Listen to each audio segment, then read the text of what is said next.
Buenas tardes, soy la licenciada Jesús Dallas, de la especialización en Telemática e Informática en Educación a Distancia de la UNA, cursante de la asignatura Internet como herramienta de información.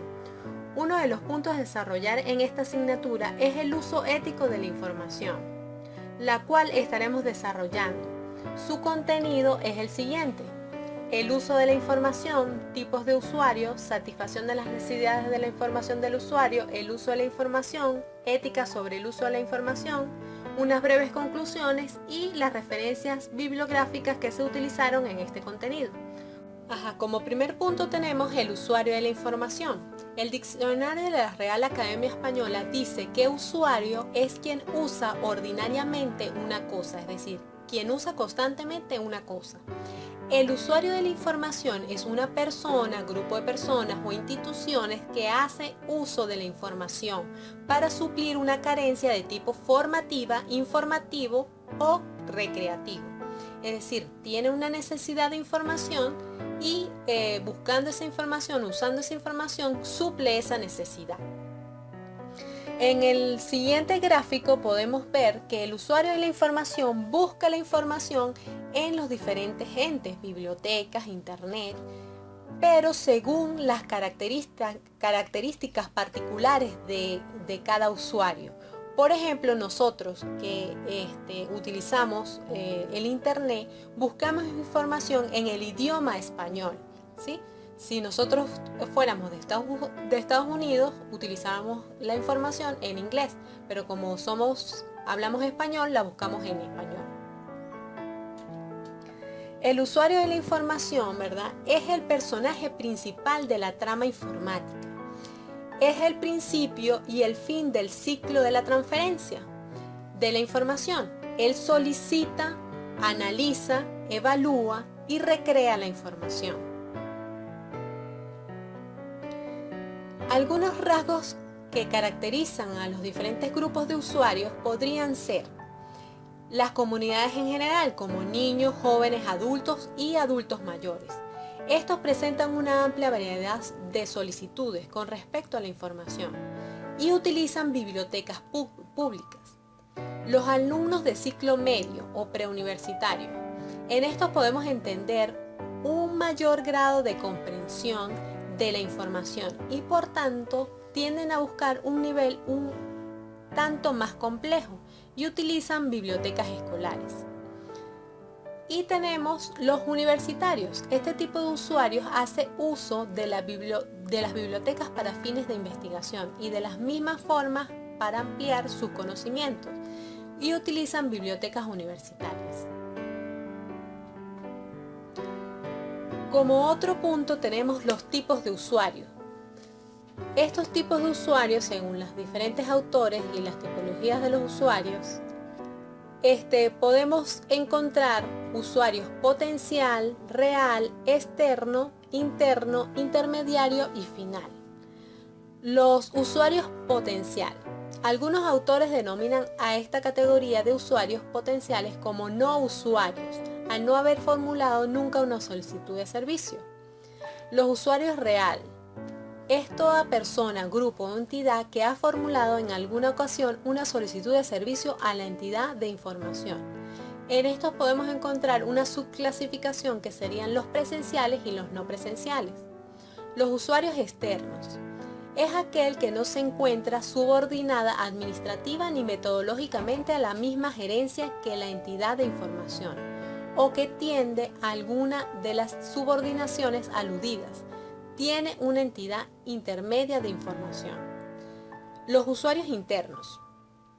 Es aquel que se encuentra subordinado administrativamente o metodológicamente a la misma gerencia que la entidad de información y que no tiene una entidad intermedia de información.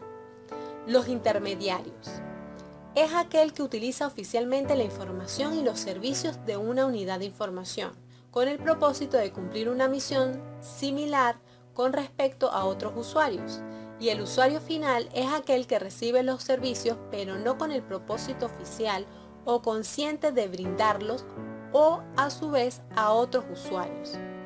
Tenemos otro tipo de usuarios que es muy importante, los usuarios 2.0, en los cuales nos encontramos nosotros. Somos consumidores de información. La información proviene de muchas fuentes, de forma continuada y actualizada.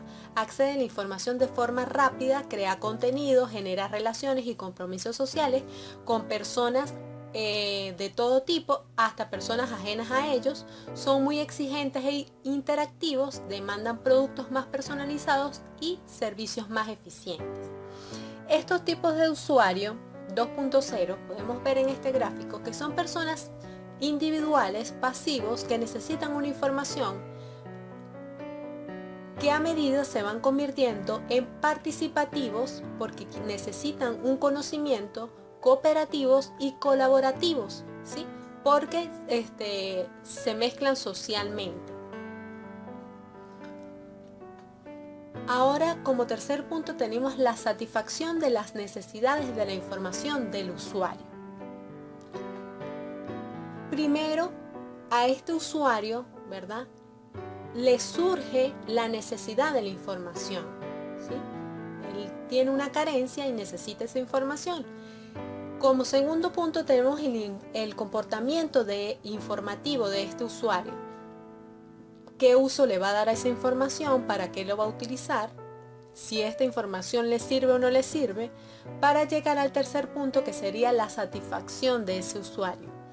Si la información le sirve, él va a tener una satisfacción.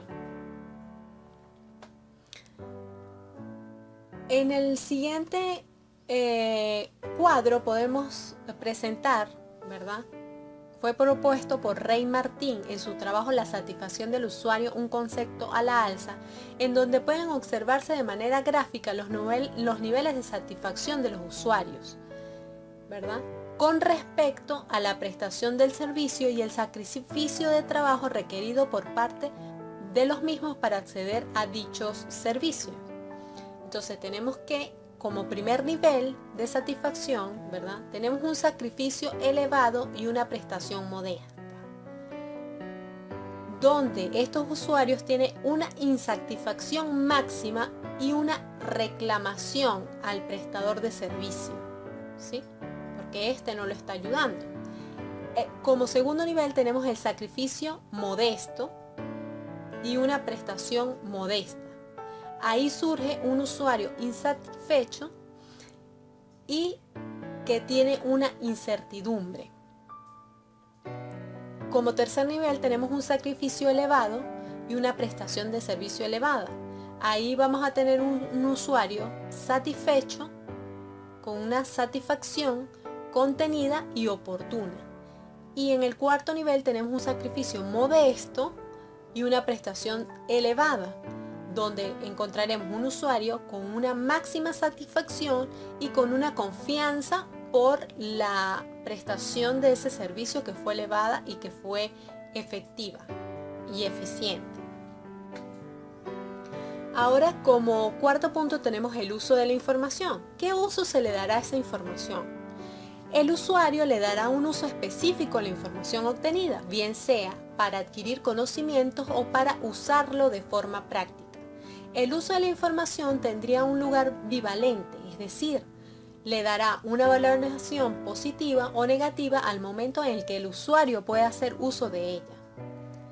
El sujeto tendrá una idea de cuál será el uso que le dará a la información una vez que ya éste la obtenga. Como otro de los puntos tenemos la ética sobre el uso de la información. Para hacer uso ético de la información, una vez que ya la obtenemos, debemos tomar en cuenta la fuente de donde la obtuvimos. Posiblemente debemos citarla, indicando quién tomó los datos y sobre todo considerar para qué la está utilizando, si es para llevar a cabo una acción académica o una acción de servicios o una acción específica. El uso ético de la información que se proporciona en las unidades de información debe investigarse desde este contexto. ¿Qué uso le dará y cómo debe usarla? Con la aparición del acceso abierto a la información que se encuentra en Internet, el sujeto ya no asiste a las bibliotecas a solicitarla. Entonces, una vez que consigue la información, debe usarla en forma ética y con responsabilidad, utilizando, por ejemplo, la citación y las referencias bibliográficas de estos aspectos. Podemos concluir que en esta época, ¿verdad?, con el aumento del acceso a la información electrónica que se ubica en el Internet, es preciso que los usuarios usen la información de forma ética, siguiendo una serie de normas, reglas, códigos, lineamientos que guíen la conducta de los usuarios.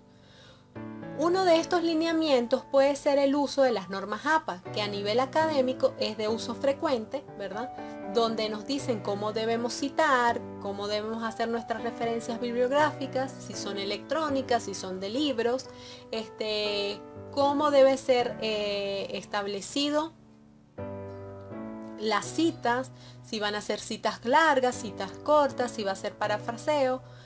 Estas normas son como una guía a nivel académico que se utiliza frecuentemente en los trabajos investigativos.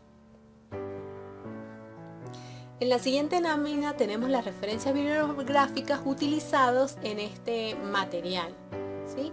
Tenemos varios artículos extraídos de la internet que se utilizaron en este material, en este desarrollo de este contenido.